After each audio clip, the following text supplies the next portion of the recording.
Olá, meu povo, boa tarde, né? Boa tarde, boa noite, bom dia para quem estiver assistindo agora nesse momento esse nosso vídeo, né? Mas assim, eu só queria trabalhar com vocês aqui aquilo que nós já vimos conversado em sala de aula e para os que estão agora online nos nossos grupos também poder entender e compreender o que nós vamos trabalhar a partir de agora. Então hoje, como ponto de introdução aqui que eu quero colocar para vocês, o pessoal, sobretudo, e o pessoal aí da segunda etapa, é que nós iremos trabalhar agora aqui com vocês o momento em que a gente vai discutir a parte de introdução, só para a gente relembrar aqui o que foi que nós estudamos no ano passado, para vocês fazerem a prova de vocês, aquele que nós chamamos de avaliação diagnóstica, que vai acontecer na próxima semana. Então vejam bem, o instrumento de trabalho da gente, eu até mostrei para vocês em aula, né? É esse livro aqui, né? O nosso livrinho, o instrumento de trabalho. E o ano passado nós estudamos aqui, eu vou abrir aqui umas páginas para a gente poder ver aqui e conversar, né? Nós estudamos aqui Ciências Sociais, foi o primeiro capítulo, depois Viver em Sociedade, foi o segundo capítulo, depois nós tivemos Família no Mundo de Hoje, foi o terceiro capítulo, o quarto capítulo, Sentido do Trabalho, o quinto, a Tecnologia do Trabalho, o sexto, a Cultura e suas Raízes, e o sétimo, a Sociedade e a Religião. Então, em cima disso aqui, nós vamos fazer uma avaliação diagnóstica e serão 5 questões que nós iremos trabalhar, né, na nossa disciplina como avaliação diagnóstica para vocês, certo? Então, eu quero aqui trabalhar com vocês, por exemplo, uma questão de avaliação diagnóstica que eu já enviei para a coordenação da escola e para a própria escola, para que vocês possam, então, se debruçar uma questão dessa e saber o que fazer. Como, por exemplo, sobre família. Atenção, nós vamos aqui discutir, nós só relembrando, o ano passado nós falamos sobre família, nós dissemos que existia um negócio chamado de família patriarcal. E o que era a família patriarcal, professor? Era a família cujo o homem, quem manda é o homem. Família patriarcal. A palavra patriarcal vem de pai, e pai é uma palavra masculina. Portanto, família patriarcal. Que quer dizer mais ou menos o seguinte, ó, tipo de família onde a maior autoridade está concentrada em quê? No pai. É o pai que é o grande, né? A pessoa que vai comandar as ações daquela família, né? É a sociedade patriarcal, que inclusive ela é uma sociedade muito forte aqui no Brasil ainda, apesar de já saber que existem muitas mulheres que estão sustentando famílias aí, mas o modelo de família patriarcal no Brasil, né, você sabe que já existe há muito tempo. Lembra que eu falei para vocês lá no começo da chegada, né, dos portugueses aqui no Brasil, né, como é que era, quem mandava, a autoridade maior era do homem, né, e ao longo do tempo as coisas foram se modificando, mas sempre mantendo a centralização do homem como sendo aquele que tem o poder total da família. E hoje ainda mas está crescendo cada vez mais o número de mulheres que estão tomando a autoridade para ser chefe de família, tá ok? Isso é importante que vocês relembrem aquilo que eu falei para vocês, tá bom? Vamos lá, outra coisa também que nós discutimos muito no ano passado foi o que seria instituição social, né? E aí nós sabemos que a instituição social é justamente aquilo que a sociedade tem, né, de mais valoroso. E a coisa mais valorada que nós temos dentro da sociedade é a família, a religião e a educação.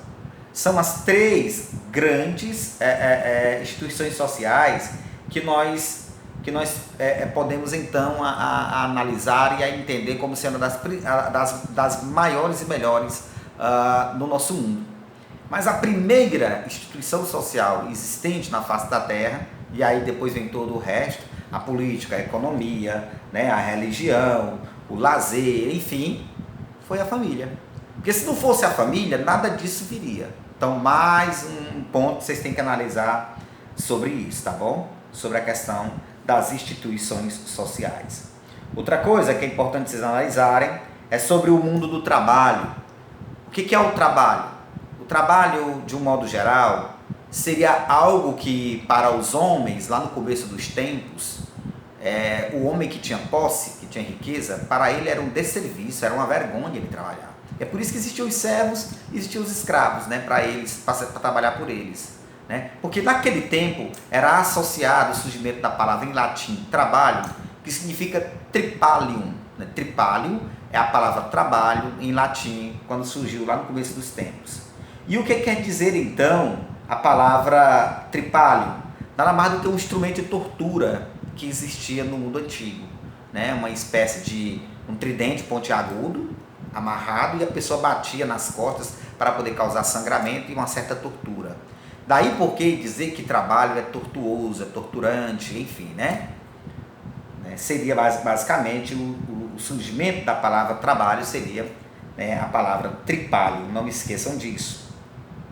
Vamos também tratar e discutir, gente, a respeito do primeiro pensamento, do primeiro sociólogo do mundo, né, que foi o Augusto Comte.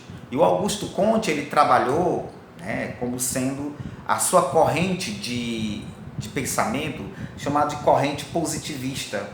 O que ele pregava? Ele pregava que somente a lei e a ordem poderia, então, garantir a governabilidade de determinado lugar, certo? Então, para ele, esse é o positivismo do Augusto Comte. É a linha de pensamento daquele que é considerado um dos precursores da sociologia. Não esqueçam disso também, tá bom?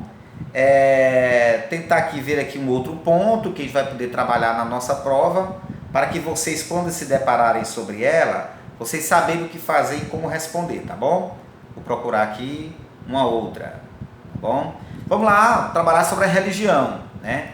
Sobre o que nós estudamos a respeito da definição de religião, a gente pode tentar entender o que seria religião. A palavra religião significa religar. Religar o quê? A nossa ação, nosso pensamento em algo superior. Que algo superior é esse? Para nós, cristãos ocidentais, é Deus, tá bom? Então a religião nada mais é do que uma ligação direta com Deus que nos conecta com o sagrado, tá bom? Ah, professor, mas aí tem tribos indígenas que os caras não sabem nem quem é esse Deus. O Deus Javé, que é o nosso Deus, como eu havia dito para vocês, né, em os vídeos anteriores. O Deus Alá, que é o Deus dos muçulmanos, como eu havia dito para vocês também nos vídeos anteriores. Esse Deus aí não é o Deus nosso Deus do cristão ocidental. Não é os deuses das tribos africanas lá na África. Mas para nós, a religião significa isso. E certamente para os outros também, porque eles precisam se ligar a um ente sagrado, né? Para uns pode ser a natureza, para outros pode ser Alá, outros Buda, outros, enfim. O certo é que há uma necessidade básica do homem naturalmente se ligar com o ente sagrado. Ele não vive aqui à toa. O homem não vive aqui à toa. Ele vive sabendo que existe uma força, uma energia superior a ele. E que nós, cristãos ocidentais, chamamos de Deus. E o nosso Deus é quem? Yahvé, ou Jeová, que é o mesmo pai de quem? De Jesus Cristo. Jesus Cristo é quem? Nosso irmão. E o resto vocês já conhecem da história, tá bom, gente? Então, basicamente é isso. É a retomada que vocês vão ter dos estudos de vocês, né? Deem uma analisada nesses pontos que eu acabei de falar para vocês. Revisitem meu canal lá no YouTube, né? Para vocês verem lá essas aulas que eu trabalhei, esses conceitos. E aí, quando for na próxima semana, vocês irão fazer uma boa prova, dessa vez, avaliação diagnóstica, para saber o que vocês de fato aprenderam no ano passado comigo em Sociologia. Tá bom, gente? Um abraço, até mais, e na próxima oportunidade a gente já gravar, né, e já vou enviar para vocês o primeiro conteúdo deste ano na próxima semana. Tá bom, gente? Um abraço.